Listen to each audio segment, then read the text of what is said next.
नमस्कार, मेरा नाम है सुमित पवार। आज मैं आप सभी लोगों से एक सामाजिक मुद्दे पर, पर्यावरण मुद्दे पर और राजनीतिक मुद्दे पर ये बात करना चाहता हूँ, जो कि बहुत ही गंभीर मुद्दा है, बहुत ही सीरियस मुद्दा है हम सभी लोगों के लिए। पिछले कुछ दिनों से हम सुनते आ रहे हैं कि अरावली पर्वतमाला के बारे में आप सभी लोगों ने देखा होगा, सुना होगा, जो आंदोलन राजस्थान में अभी चल रहा है, सेव अरावली।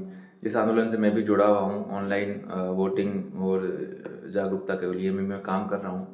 तो देखिए, पर्सनली मैं कभी भी राजनीतिक या सामाजिक या इन तरीके के मुद्दों पर वीडियोस नहीं डालता हूँ, due to copyright issues and legal action में भी देयर। तो लेकिन अब मुझे महसूस हुआ कि इस पर बात हमें करनी चाहिए खुलकर। देखिए, अरावली पर्वतमाला जो है राजस्थान के लिए, वो क्या है, इसको आप समझिए। अभी आप जैसा कि जानते हैं, सुप्रीम कोर्ट का एक फरमान आया था कि अरावली पर्वतमाला में 100 मीटर से जो कम हाइट के पहाड़ हैं, जो कम हाइट की जो हिल्स है 100 मीटर से, उनको अरावली में काउंट नहीं किया जाएगा। तो क्या ये पर्यावरण के तौर पर और सामाजिक तौर पर सही है? देखिए, इसको आप समझिए। सबसे पहले तो मैं मोदी जी को ही कहना चाहता हूँ, और जो भी राजनीतिक लोग हैं या जितने भी बड़े बिजनेसमैन हैं और जितने भी सामाजिक लोग हैं, उन सबसे यही कहना चाहता हूँ कि अगर मोदी जी का साथ इसमें नहीं है, देन इट्स बेटर। और अगर है तो मोदी जी, मैंने मेरी लाइफ में 2 ही बार अभी तक वोट दिए हैं, लोकसभा और विधानसभा के चुनावों में।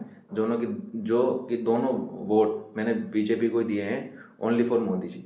तो अगर आप अब राजस्थान की जनता के लिए और देश की जनता के लिए इस मुद्दे पर काम नहीं करेंगे, तो मेरा और मेरे जैसे और कई लोगों का, जो यूथ है, उनका वोट आपको नहीं जाएगा। क्योंकि जो अब लोग हैं, वो बहुत पढ़े लिखे और समझदार हो चुके हैं, अब जनता को बेवकूफ़ नहीं बना सकते। ठीक है, और अगर जनता के साथ गलत हो रहा है तो यह आपका दायित्व है कि आप जनता के लिए काम करें। ठीक है, तो मैं कहना चाहता हूँ, देखिए, आप सबसे पहले अरावली को समझिए। अरावली क्या है? अरावली बिल्कुल वैसा ही है हमारे लिए जैसे कि हमारे घर की एक बाउंड्री होती है।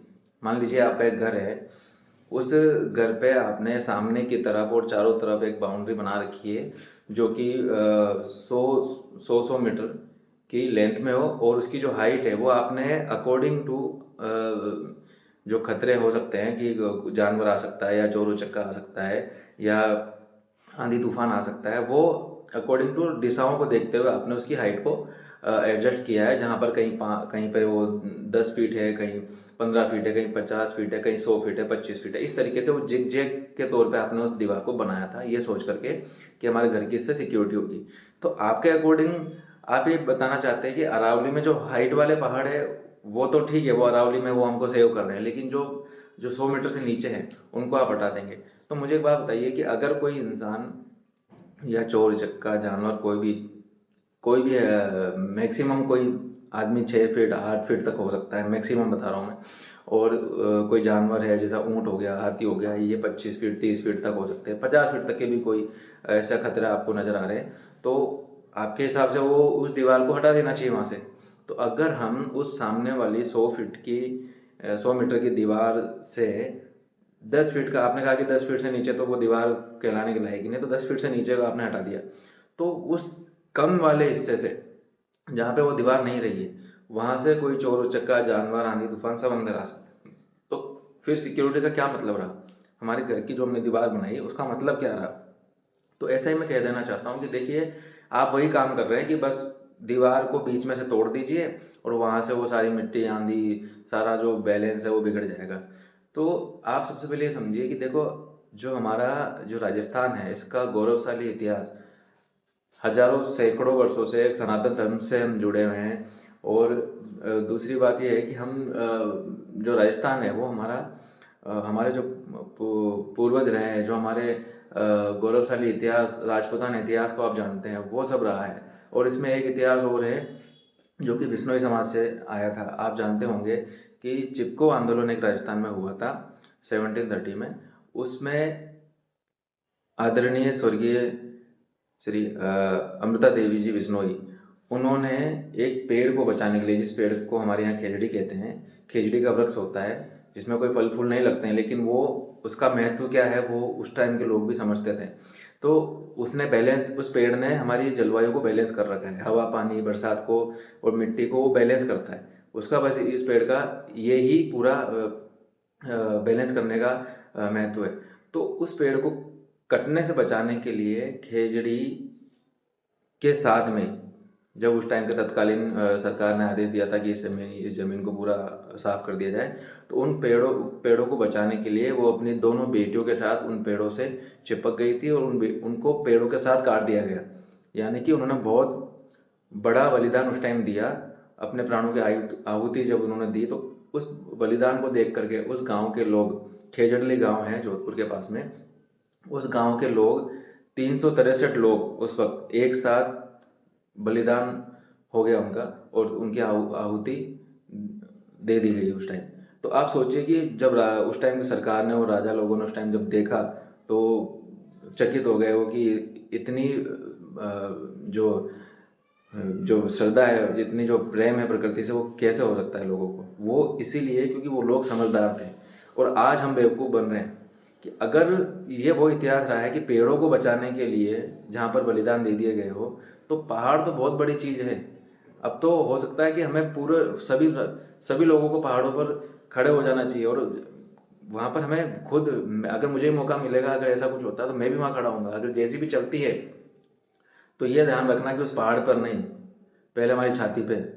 अगर जेसीबी चलती है तो पहले छाती पे आएगी, उसके बाद ही वो जेसीबी पहाड़ तक जाएगी। क्योंकि देखिए, अगर ऐसा कुछ हमने अगर नहीं किया इनको बचाने के लिए, हालांकि लोग कर रहे हैं, चित्तौड़ में, उदयपुर में अभी लोग जागरूक हो गए, काफ़ी उधर मैटर हो चुका है, और सरकार ने अभी स्टे भी लगा दिया है, थोड़ा राहत उसमें मिली है मैटर में। लेकिन आगे भी मैं आपको बता रहा हूँ, अगर ऐसा कुछ होता है तो मैं इसलिए बात सीरियसली बोल रहा हूँ कि देखिए, इसका महत्व क्या है अभी हम नहीं समझ पा रहे हैं अगर, और हमने अगर नहीं समझा तो हमारे आने वाले जो जनरेशन है, हमारे जो बच्चे हैं, वो हमें गालियाँ देंगे कि तुम पढ़े लिखे होकर भी तुमने उस टाइम क्यों स्टैंड नहीं लिया, तुमने क्यों नहीं बचाया प्रकृति को, अरावली को।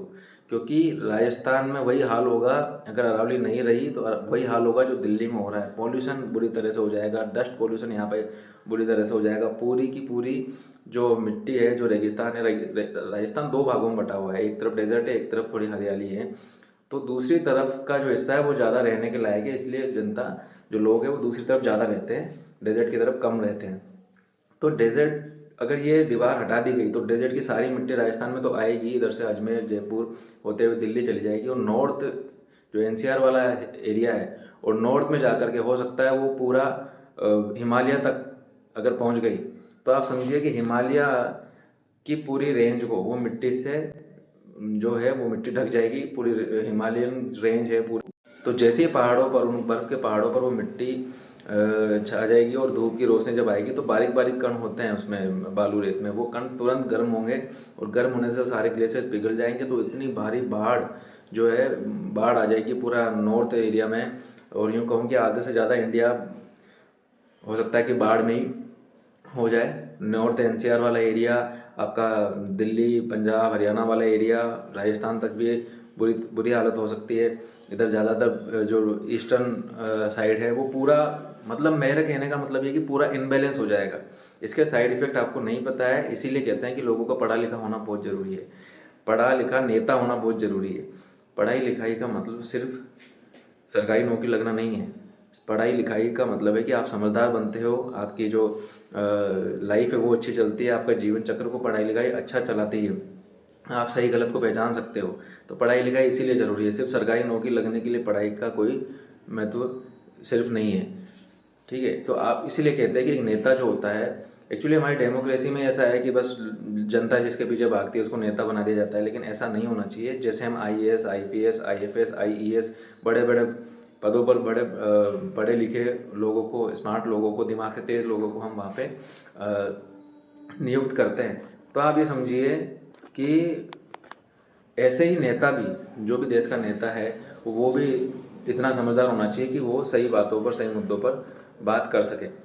तो आप इस चीज़ को समझ लीजिए कि अगर हमने ऐसा अभी नहीं किया तो जो हालत दिल्ली में वो राजस्थान में हो जाएगी। तो मैं आप सभी से हाथ जोड़कर विनती करता हूँ, save Aravalli, save Rajasthan, save nature, save India, save our future generation.